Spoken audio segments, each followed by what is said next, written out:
Joe Biden criticizing President Trump's America First policy.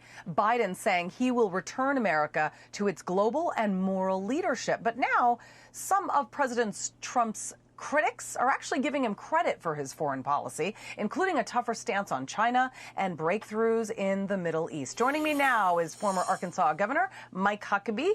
He is also a Fox News contributor. Mike, always great to see you. What did you make of the USA Today saying that, and I'm going to quote this because you probably won't believe it if you didn't see it, but I know you read it. Even Trump's fiercest critics say he may have some world affairs right, including getting together on China. Why the change in heart now among some Trump critics?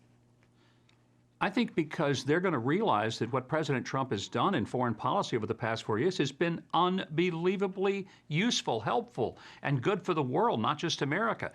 How could anybody think that it's inappropriate for an American president to say America first? We don't elect a president of Europe. We don't elect one for Asia or the Middle East. We elect a president to be our president, to put America's interest first and foremost. After all, that's what we're paying for with our taxes. But if you look, Julie, at what this president has done, and I jotted some things down, the USMCA, the oil and gas initiatives that have made us energy independent for the first time in 100 years. We've got a thawed relationship with North Korea. Not perfect, but better than it was. Look what we've done with Taiwan. The most significant thing is the pushback on China, where this president has had the guts to do what no one else has done, and that's say we're not going to just roll over for these communists and let them push us around. Add to that Middle East realignment, where you've got Middle East countries now having diplomatic relationships with Israel. What's happened in Israel, the recognition of the Golan Heights, the recognition of Jerusalem, moving the embassy. Joe Biden voted for that, but it never happened until Donald Trump was president. Add to that NATO. Finally, these European nations paying their fair share. The Paris Climate Accords, which did nothing for the U.S., but did a lot to give China an excuse and India an excuse. And then the Iran policy, which really put a crimp on their desire to fund terrorism. Right. Those are a few of the things, Julie.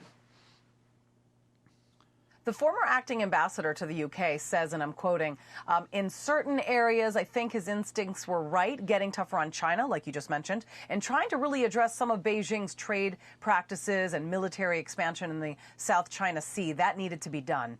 Is this a sign that maybe America First wasn't so bad after all? America First was great. I mean, it truly was a brilliant approach. It's the approach that we should have been taking all along. But our approach was driven by really globalists who were more interested in profits for multinational corporations. They were big political donors. They got what they wanted, but at the expense of a lot of American workers. So when the president renegotiated NAFTA and turned it into USMCA, it finally gave American workers protection. And I thought that's what we were supposed to be doing. I'm glad the president did what he did. I hope Joe Biden doesn't mess it all up. Here's the president yesterday on his foreign policy record. Let's watch. Peace through strength.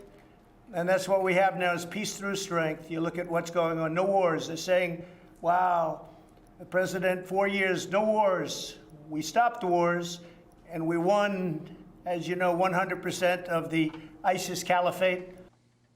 As the president leaves office, though, many are fearing that he is ordering a precipitous withdrawal of U.S. forces from Iraq and Afghanistan that could potentially come back and haunt the next administration. What are your thoughts on that? Well, you know, the president would have been criticized if he'd upped the number of troops that we had. Instead, he did what he promised he would do. It's why people elected him, to get us unentangled from the longest war in our nation's history, longer than Vietnam, longer than World War II, World War I, the Civil War, any war we've ever been in. He's trying to get us out of it, and he's done exactly what he said. You know, the president got in trouble not because he failed to keep his promises. Frankly, he messed up a lot of people because he did keep his promises. They were promises that did put America first. I think we're going to miss him a lot if he doesn't stay in office the next 4 years. Okay, so the president did have a complicated record in some regard. Martin Indyk, he is a former U.S. diplomat and now a fellow at the Council on Foreign Relations think tank, says that the president got a hell of a lot more wrong than he got right. And I want your reaction to this. You know, he threatened war with North Korea and Iran. He picked trade fights with Canada. He publicly attacked American allies and praised ruthless dictators. What is your reaction to all of that?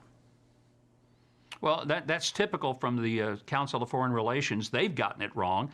They were the ones who've pushed us into neoconservative wars that ended up getting us nothing. The fact is, the president did a lot of pushing. Yeah, he did. He did a lot of big talking. But the result was that NATO is now stronger than it was, not weaker, and the other nations are paying their way. Canada, Mexico are a part of a much better trade deal for the United States than we were in before.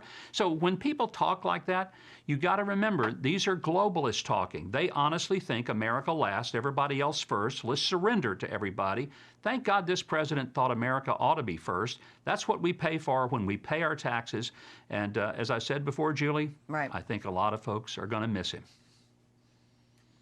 I am going to miss hearing words like Rocket Man when he's referring to Kim Jong-un and sort of the back and forth jabs that those two and other world leaders took with the president. And it definitely kept us all on the edge of our seats and certainly was fun to watch at many moments. But despite the seriousness, obviously, the underlying seriousness behind all these issues. But Mike Huckabee, always great to see you. Thank you very much. Appreciate it.